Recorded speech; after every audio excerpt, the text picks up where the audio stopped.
You know, a lot of people think that athletes are not very academically oriented, and that may be true in some cases. But we believe that if you put athletes into debating, that whole stigma is going to go away. Debating experience will give them lifelong skills so that they can succeed in school and then go on to be productive in society. Athletes can take their sports experiences with them after graduation, but debating will give them a range of cognitive skills that simply can't be learned in the sports realm.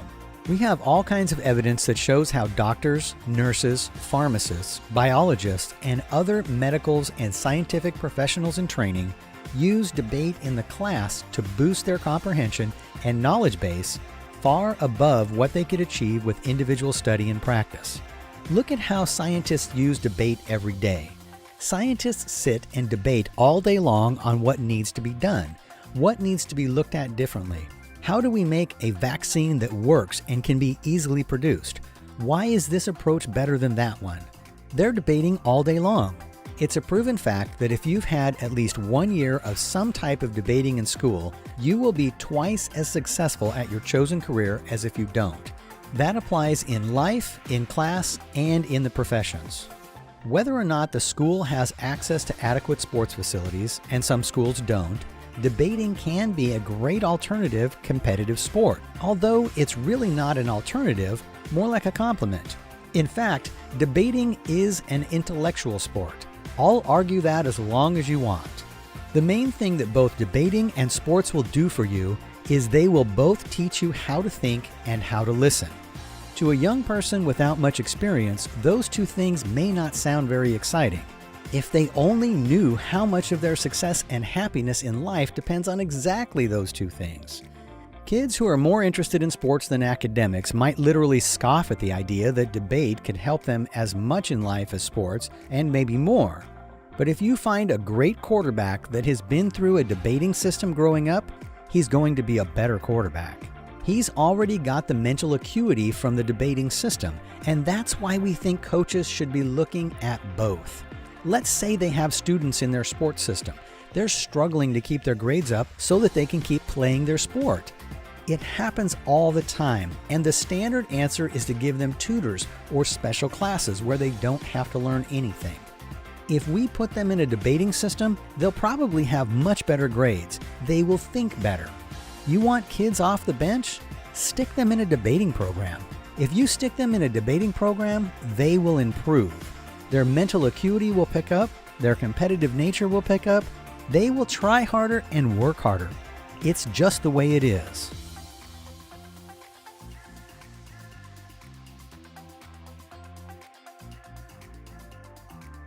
Debating and sports are both proven, extensively documented ways to increase your self-confidence.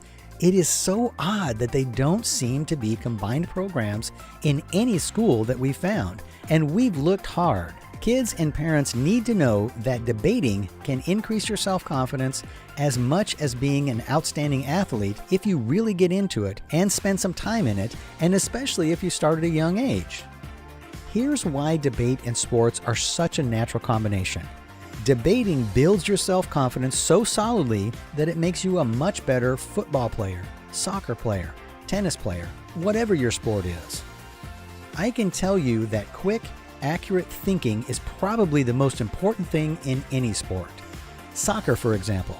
I'm not a soccer player, but I've watched a lot of players talk about their game, and this is what they say, that the ability to think is often more important to them in a game than their physical ability. The sport of sports and the sport of debating complement each other so perfectly that we're looking forward to working with athletics coaches and debate coaches as they discover the synergy. We're beginning to hear a lot of "why haven't we been doing this sooner" comments as we've been meeting with schools to discuss how they can implement a true debate across the curriculum program that includes the athletic department, student athletes and parents, along with the academic department's students and parents. In other words, let's make debating inclusive so that everyone, and maybe especially the student athletes, can benefit from learning to use debating techniques and skills in their classes to learn the core mandated subject matter and so much more.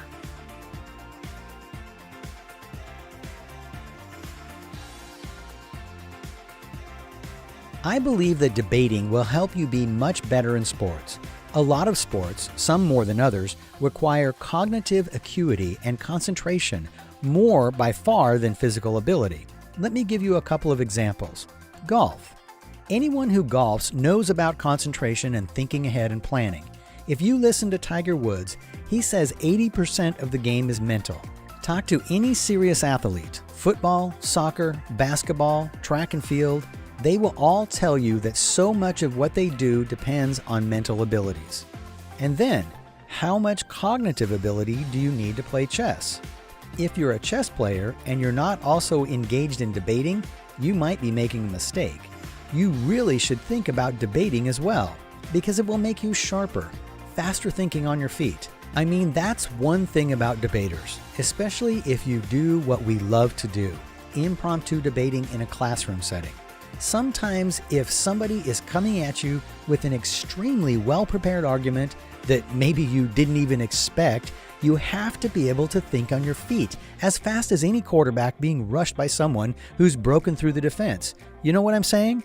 That's why we say that if debate can be put together with the sports program in a school, we believe that not just the debaters and the athletes together will benefit, but if the debate is in-class debate, then the whole school will benefit. And the great thing is that not only does a debate program not cost any serious money at all, but if your school and school district is funded based on performance, then you can take it to the bank that combining sports and debate will make big money for your school in terms of academic performance-based funding.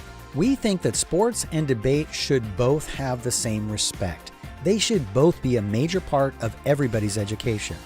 How many kids go through the team sports system? Maybe 5 to 10% at most.